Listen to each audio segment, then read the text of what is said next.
Assalamualaikum warahmatullahi wabarakatuh. Masya Allah, salamnya sudah sangat bagus. Semoga diijabah Allah doa salam antara kita semuanya. Amin ya rabbal alamin. Alhamdulillahirabbil alamin, wabihi nasta'inu ala umuri dunya waddin. Asyhadu alla ilaha illallah wa asyhadu anna Muhammadan abduhu wa rasuluh. Allahumma sholli wa sallim wa barik ala nabiyyina Muhammad wa ala alihi wa ashabihi ajmain. Amma ba'du. Anak-anak dan seluruh keluarga besar sahabat Al-Aqsa Indonesia dimanapun berada, bersyukur kepada Allah senantiasa hati kita bergumam, mengingat, dan melestarikan ungkapannya. Mengapa? Karena Allah senantiasa memberikan nikmat pada kita. Nikmat yang kita sadari maupun yang tidak kita sadari. Baik nikmat yang kita minta atau tidak kita minta, Allah berikan kepada kita semuanya. Lalu marilah rasa syukur ini kita wujudkan dengan semakin menambah-nambah ketaatan kita kepada Allah. Itu namanya tasyakur bin nikmah. Jika ada kebaikan, maka kita sampaikan, sebarluaskan kepada orang lain agar mereka turut menerima bahagia, nikmatnya dari anugerah Allah yang diberikan kepada kita. Wa amma bi nikmati rabbika fahadits. Alhamdulillah, kita telah melampaui bulan Ramadan, bulan yang penuh berkah. Ramadan bulan berkah, pintu surga dibuka, pintu neraka pun ditutup, setan-setan terikat, Al-Quran diturunkan, Muhammad menjadi Rasul, perang Badar dimenangkan, kota Mekah ditaklukkan. Masya Allah. Ar-Rayyan untuk yang puasa, ampunan bagi yang tarawih, pahala 1000 bulan untuk yang beriktikaf. Semoga Allah mabrurkan semua amal ibadah kita di bulan Ramadan ini. Amin ya rabbal alamin. Dan kelak kita diizinkan Allah melewati Shiratal Mustaqim dan melewati pintu yang khusus diberikan Allah kepada orang-orang yang berpuasa.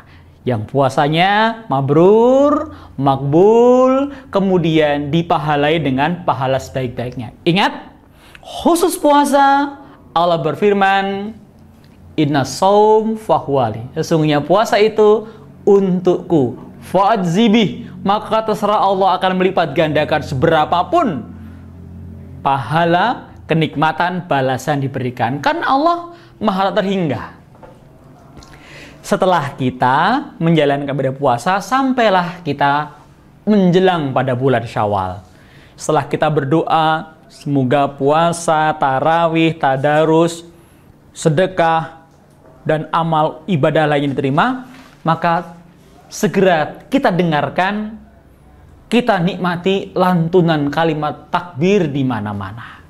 Kalimat takbir yang mengguncangkan hati. Bagi orang mukmin yang imannya kokoh, imannya kuat, idza dzikirallah wajilat qulubuhum, bergetar hatinya. Apalagi takbir. Takbir ketika azan. Allahu Akbar, Allahu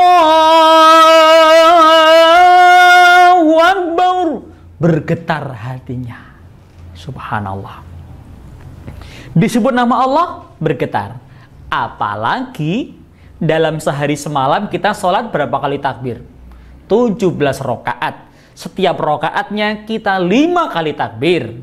Dalam satu bulan 17 rakaat berarti 85 kali takbir.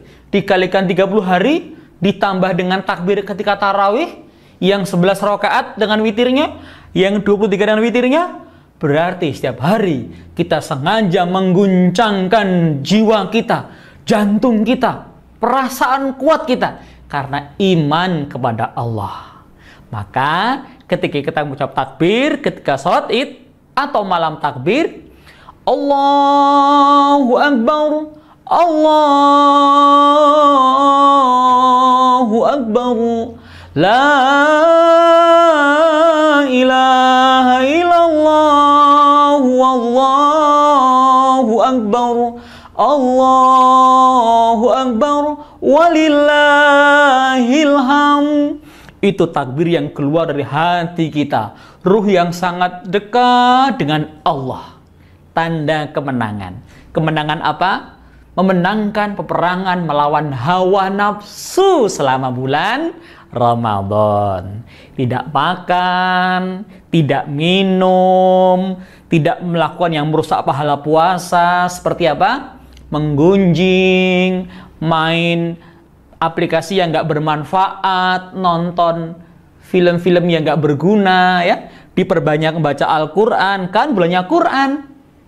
Karena itu kita berdoa ibadah kita itu ibadah yang baik dan diterima oleh Allah Subhanahu wa Ta'ala.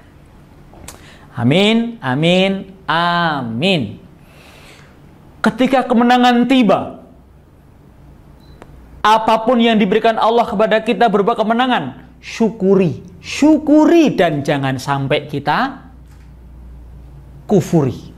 Karena ada cerita, kakak pernah menyampaikan sepenggal dari kisah Yusha bin Nun waktu itu tentang nikmat Allah yang sangat besar diberikan kepada Bani Israel, yaitu dapat memenangkan perangan melawan bangsa Amalik atau Kan'aniyun atau Jababirah yang mereka menguasai kawasan Baitul Maqdis, Yerusalem, di mana ada Masjidil Aqsa. Padahal kemenangan maksudki Baitul Maqdis itu adalah perjuangan panjang, doa-doa yang telah lama dipanjatkan sampai pada hari kemenangannya. 40 tahun setelah terlunta-lunta di Gunung Sinai atau Gurun Sinai, akhirnya bisa masuk di dalamnya. Nabi Muhammad sendiri sudah wafat, barulah pengikutnya setelah itu memasuki tanah yang dijanjikan oleh Allah SWT untuk orang-orang yang taat kepadanya. Nah, maka pada saat seperti itu takbir bergemuruh, Allahu Akbar, Allahu Akbar, ungkap kemenangan. Nah, adik-adik, sekarang begini, kita gambarkan, kita bayangkan kebesaran Allah seperti apa, ya, supaya kita mantap bergetar hati kita ketika mengucapkan kalimat takbir. Kakak tanya, tolong dijawab ya. Atom dengan bakteri besar mana? Coba dijawab. Bakteri dengan ayam besar mana? Ayam, jelas sekali kan, ya. Ayam dengan kambing gede mana? Kambing. Kambing dengan sapi besar mana? Sapi. Sapi dengan gajah besar mana? Besar gajah. Gajah dengan rumah gede mana? Gede rumah gajah. Besar rumah gajah. Rumah dengan bukit besar mana? Besar bukit. Bukit dengan gunung besar mana? Besar gunung, teman-teman semuanya. Gunung dengan bumi besar mana? Besar bumi. Bumi dengan matahari besar mana? Besar matahari. Bahkan ada sebuah lubang di matahari yang jika ditutup dengan bumi maka memerlukan 100 buah bumi. Baru lubang kecil itu tertutup yang ada pada matahari. Berarti matahari, ya, pusat tata surya itu besar sekali. Dan matahari itu dibandingkan dengan galaksi gede mana? Besar galaksi. Karena matahari hanyalah sebuah bintang di antara miliaran galaksi yang ada di galaksi. Namanya galaksi Bima Sakti. Galaksi dengan langit satu besar mana? Besar langit satu. Langit satu dengan langit dua gede mana? Di dalam langit satu ada jutaan galaksi, ya, bahkan lebih. Bisa lebih kalau dicari-cari. Nah, ternyata teman-teman semuanya, langit satu itu seperti cincin dilempar di atas padang pasir pada langit kedua. Langit 2 dalam langit 3. Langit 3 dalam langit 4. Langit 4 dalam langit 5. Langit 5 dalam langit 6. Langit 1, 2, 3, 4, 5, 6 termaksud bumi dan matahari ada dalam langit 7. Masya Allah. Apalagi langit 7 dibandingkan dengan Sidratul Muntaha. Semua alam yang besar ini ciptaan Allah. Kalau begitu, seperti apa besarnya Allah? Besarnya Allah. Walam yakullahu kufuwan ahad.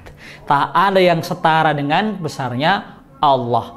Maka sekarang ketika mengucap kalimat takbir, hati kita bergetar dengan sangat kuat. Kenapa? Karena iman kita berdasar ilmu meyakini Allah Maha Besar, tak ada bandingannya.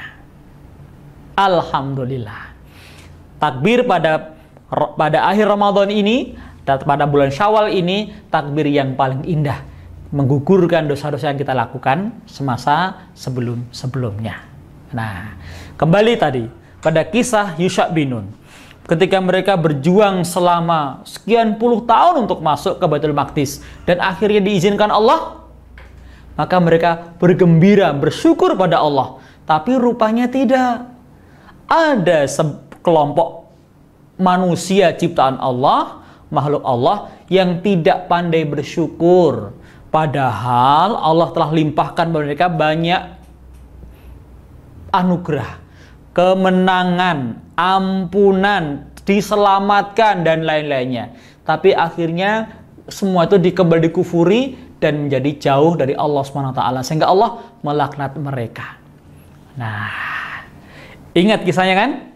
Ketika Yusha bin Nun berkata kepada matahari, "Wahai matahari, engkau diperintahkan Allah untuk tenggelam. Aku diperintahkan Allah untuk berjuang membebaskan Masjidil Aqsa. Maka aku berdoa kepada Allah, tahanlah dirimu untuk tidak tenggelam pada hari ini." Waduh, teman-teman semuanya, yang terjadi adalah matahari pada sore itu seperti diam, tak bergerak, dan kemudian siangnya menjadi amat sangat panjang. Peperangan pun dilanjutkan, saling serang, kemudian saling desak, kemudian ada yang maju, ada yang mundur, berganti-gantian saling serang. Tentu orang-orang lawan yang menjadi lawan Nabi Yusha bin Nun kebingungan kan? Kok nggak selesai nih? Kita udah kelelahan. Kapan tenggelam matahari? Harusnya kita istirahat. Sementara dengan semangat yang sangat kuat karena melihat bukti benarnya ajaran Nabi Yusha bin Nun, maka pengikutnya bergerak maju, yakin akan bahwa kemenangan. Meskipun musuhnya adalah orang-orang yang perkasa. Maju! Serang! Terjun! Allahu Akbar! Berperang dengan sangat semangat. Karena lelah, karena bingung, maka kemudian Allah izinkan kemenangan pada Nabi Yusha bin Nun. Alhamdulillahirabbil alamin. Tapi rupanya tabiat orang-orang Bani Israel ini adalah tidak suka mengakui kemenangan dan kepemimpinan para nabi. Bahkan ketika masuk, ya, udkhulu baba sujada. Allah perintahkan, masuklah kalian melalui ke dalam pintu itu, pintu gerbang Masjidil Aqsa, sujada, dengan sujud maksudnya dengan tunduk, merendah, hatinya tawajuh kepada Allah Subhanahu wa taala. Naghfir lakum khotoyakum. Allah mengatakan, setelah kalian masuk dengan rendah hati, tawadhu mutawadhi'an, sujada, maka Allah akan mengampuni dosa-dosa yang telah kalian lakukan. Mengapa? Karena mereka baru saja berjuang, baru saja berjihad, yang merupakan amal besar yang pahalanya akan bisa menutupi dosa-dosa yang telah mereka lakukan sebelumnya. Wa sanazidul muhsinin. Dan Allah akan menambah lagi pahalanya, ampunannya kepada orang-orang yang berbuat baik. Tetapi ternyata di antara mereka yang berbuat baik sedikit. Kebanyakan mereka adalah mengingkari nikmat dari Allah Subhanahu wa taala. Qulu khitatun naghfir lakum khotoyakum. Mereka diminta untuk sambil jalan mengucapkan istighfar kepada Allah.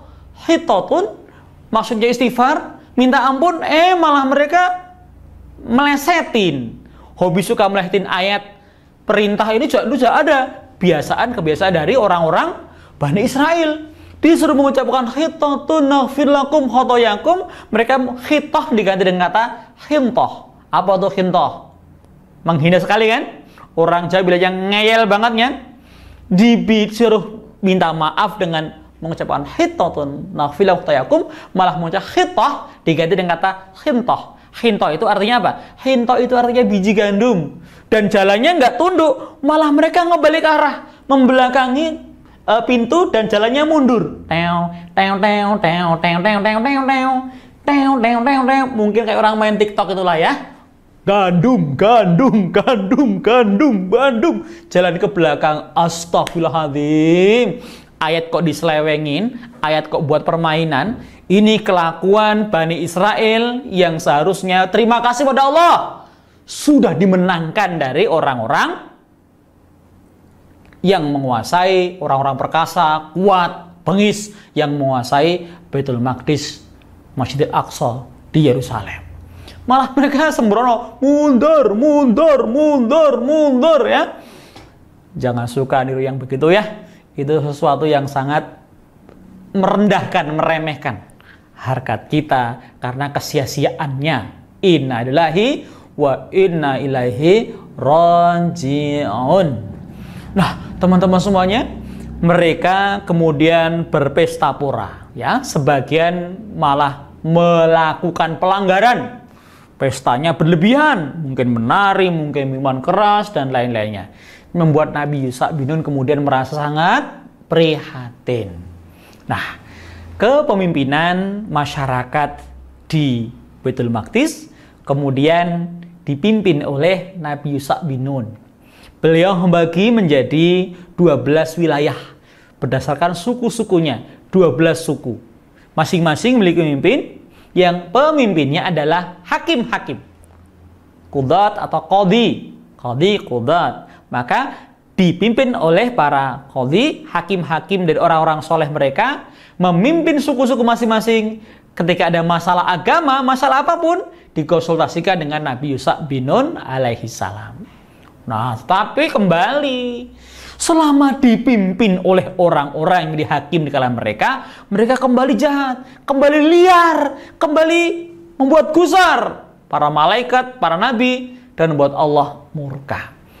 Pembunuhan kembali terjadi, perzinahan di mana-mana, keras kepala, bahkan suka membunuh sendiri, berperang antar suku, dan perilaku yang membahayakan. Terutama apa? Kembali berbuat syirik kepada Allah Subhanahu wa ta'ala dengan buat tandingan-tandingan yang lain. Ingat nggak kisah Samiri? Samiri, salah satu anak Israel yang berasal dari suku Samirah kan?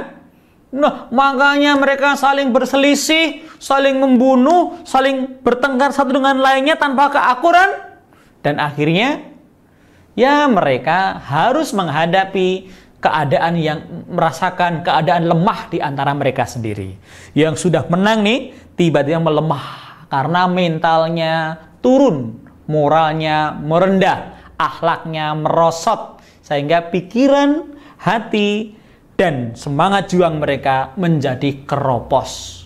Padahal kawasan Baitul Maqdis, khususnya Masjidil Aqsa, Yerusalem, merupakan kawasan yang senantiasa diincar oleh suku-suku lain, bangsa-bangsa lain untuk ditaklukkan dan dikuasai.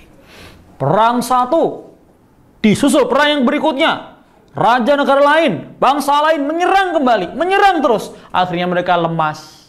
Hingga 353 tahun setelah itu, di mana Yusha bin Nun sudah wafat, ya, mereka menjadi bangsa bulanan. Kenapa? Diserang sana sini, depan, belakang, kiri, kanan. Akhirnya mereka merasa kita ini sudah sangat banyak mengingkari nikmat Tuhan pada kita semuanya. Kita lemah tanpa pemimpin. Karena selama ini mereka dipimpin oleh kalangan nabi-nabinya. Akhirnya mereka menyadari mereka membutuhkan seorang pemimpin, kalangan raja yang perkasa, raja yang kuat perkasa. Apa yang terjadi? Maka pada 350 tahun setelah Nabi Yusha bin Nun, datanglah masa kenabian Nabi Sam'un, atau yang populer dengan nama Nabi Samuel. Setelah peninggal Nabi Yusha, bergantian nih nabi-nabi di kalangan Bani Israel. Tapi mereka menghadapi perang yang bertubi-tubi. Sampai akhirnya mereka merasa kewalahan, dan mereka berbicara kepada Nabi Samuel. Wahai Nabi, berdoalah kepada Tuhan agar kita memiliki pemimpin di kalangan kita yang memiliki martabat sebagai seorang raja yang kuat perkasa, agar kita tidak kalah dengan serangan-serangan bangsa lain itu. Samuel, berdoalah. Nabi Samuel sudah hafal dengan tabiat orang-orang Yahudi sebenarnya. Sudah diberi kemenangan, keselamatan, ya, janji yang benar tentang Baitul Maqdis. Mereka sendirilah yang mengkufurinya. Kemudian Nabi Samuel pun berdoa, ya, mengabulkan permintaan mereka. Dan doanya itu pun dikabulkan oleh Allah Subhanahu wa Ta'ala. Hingga Allah pun kemudian memilih salah seorang di antara orang Yahudi, Bani Israel, ya, yang bernama Tolut. Siapa Tolut itu?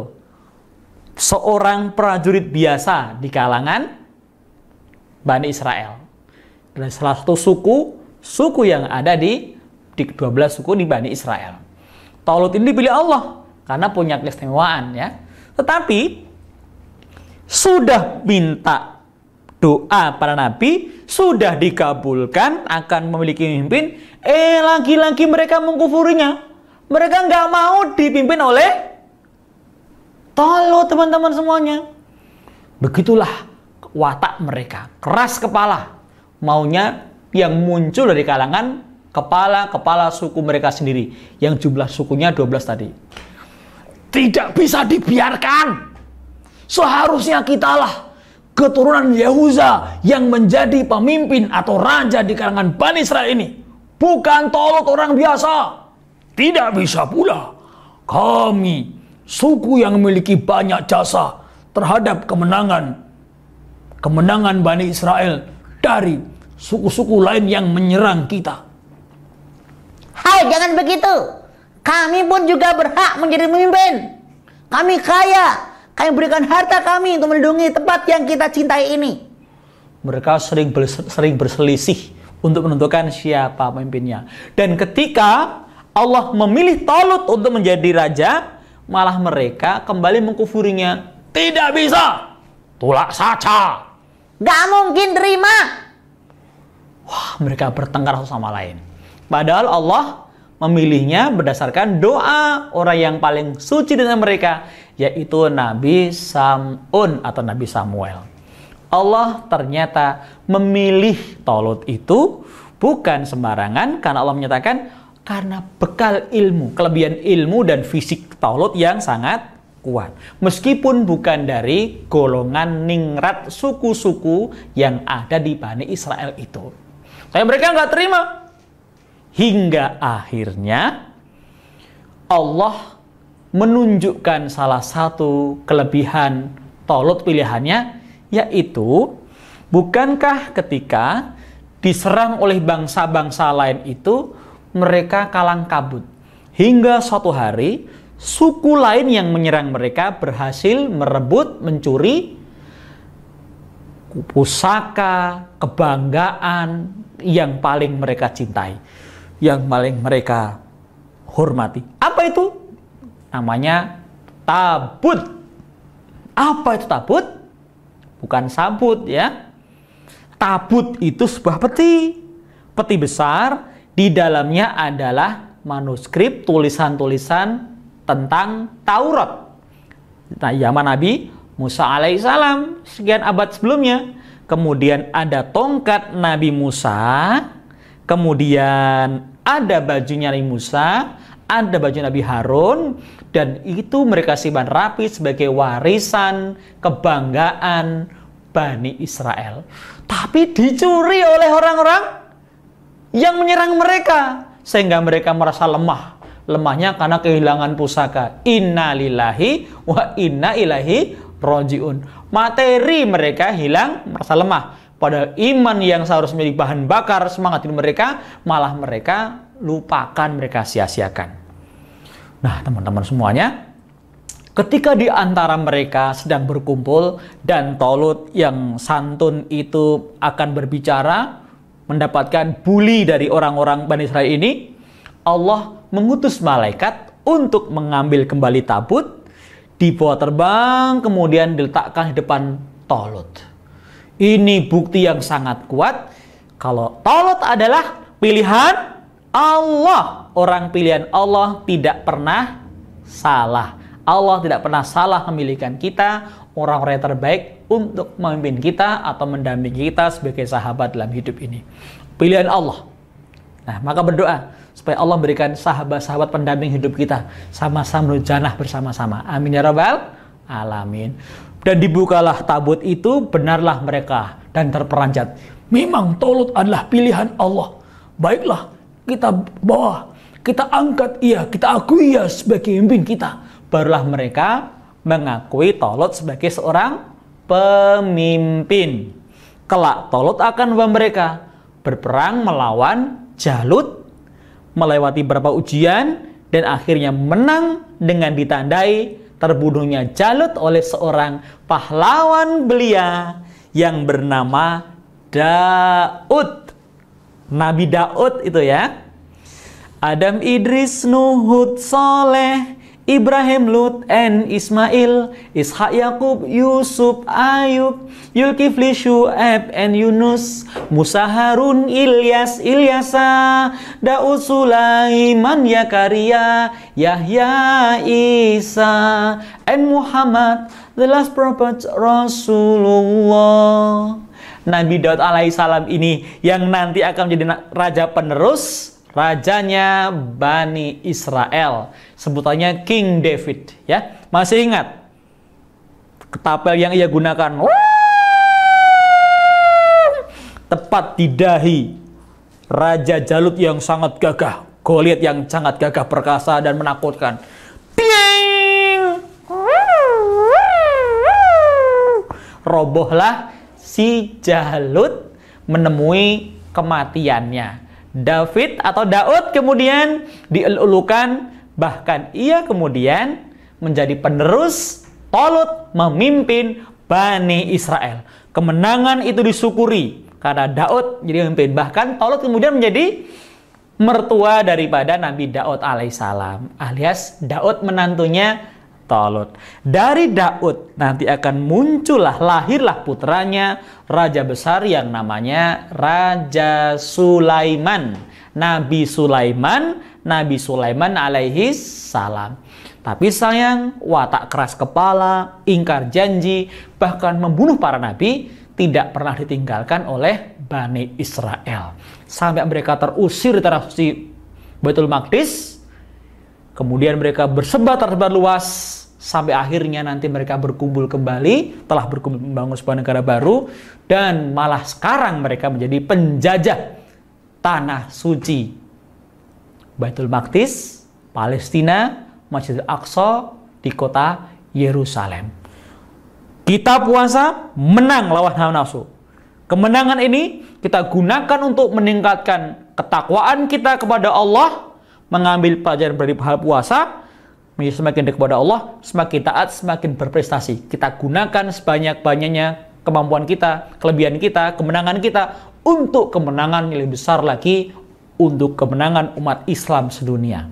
PR besar kita adalah membebaskan Masjidil Aqsa yang masih dijajah oleh orang-orang Bani Israel yang diusir Allah dari tanah suci itu karena selalu berbuat rusak. Sanggup? Takbir! Allahu Akbar! Allahu Akbar! Kerasa sampai di jantung takbirnya. Allahu Akbar! Masya Allah. Adik-adik dan keluarga besar, Sahabat Al-Aqsa se-Indonesia yang kakak cintai, Ramadan menginsafkan kita, kesusahan mereka semua. Ramadan telah mengajarkan kita, senang tak lama, bahagia tak kekal, ketenangan hanya padanya. Ramadan mengajarkan kita untuk peduli pada orang-orang yang berkesusahan. Di Palestina lah, di Baitul Maqdis lah, banyak orang-orang yang kesusahan. Terbanyak anak yatimnya, terbanyak orang terusir, terbanyak orang yang menderita, terbunuh, tersiksa. Jangan lupakan Masjid Al-Aqsa yang belum merdeka. Selamat Hari Raya Idul Fitri, Syawal 1441 Hijriah. Semoga kita menjadi orang-orang yang bertakwa sebenar-benarnya. Assalamualaikum warahmatullahi wabarakatuh.